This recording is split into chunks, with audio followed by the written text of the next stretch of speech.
তেলের দামও বাড়লো, সিরিয়ালও হারালো, এটার কাহিনী কি? লিটারে 20 টাকা বাড়ছে, ইনকাম তো বাড়েনি ভাই। আগের থেকে অনেক ভোগান্তি কমছে, কাজের গতি অনেকটা সুবিধা হয়েছে। রাজধানীর ফিলিং স্টেশনগুলোতে ফিরেছে স্বস্তি ও শৃঙ্খলা। নেই বাইকারদের আগের মতো ভিড়, আগের মতো তীব্র যানজটও লক্ষ্য করা যায় না ফিলিং স্টেশনগুলোর সামনে। স্বাভাবিক হয়েছে তেল সরবরাহ। এখন সকলেই তাদের প্রয়োজন মতো তেল সংগ্রহ করতে পারছেন ফিলিং স্টেশনগুলো থেকে। আগে আমি একদিন তেল নিয়েছি 2.5 ঘন্টা লাগছে, আর আজকে আমার এখন মনে হয় 10 মিনিটের ভিতরে কভার হয়ে যাবো।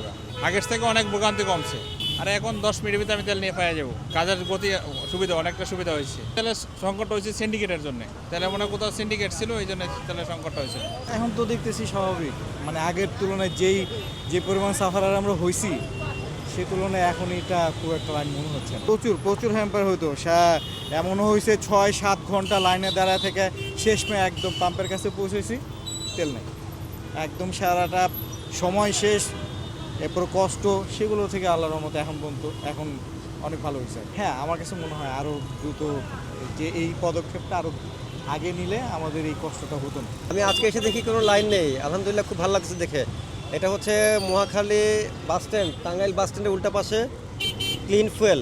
তো আজকে এসে দেখলাম যে খুব ভালো। আমি অফিস থেকে উঠে আসছি, তো এর মধ্যে এসে যখন সিরিয়াল ঢুকে যাচ্ছি ভালো লাগছে। আমরা এরকমই চাই। আমাদের সময় নষ্ট হয়, টাকার চেয়ে সময় নষ্ট হয় বেশি। আমাদের প্রতিটা সময়ের এক একটা সেকেন্ড অনেক দাম। কি কব যে কাজের অর্ধেক বেলায় যাইতো তেল নিতে, আয়া দেখি এখন তেলের সিরিয়াল নাই। কিন্তু দুঃখের বিষয়, আমার একটা কি জানার প্রশ্ন, তেলের দামও বাড়লো, সিরিয়ালও হারালো, এটার কাহিনী কি? এটা আমি একটা প্রশ্ন।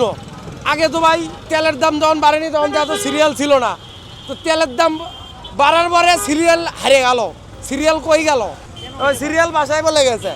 তো এটা কেন? লিটারে 20 টাকা মানে কি বুঝছেন? আপনার সব কিছুর দাম বেড়ে যাচ্ছে, তো লিটারে 20 টাকা বাড়ছে, ইনকাম তো বাড়েনি ভাই।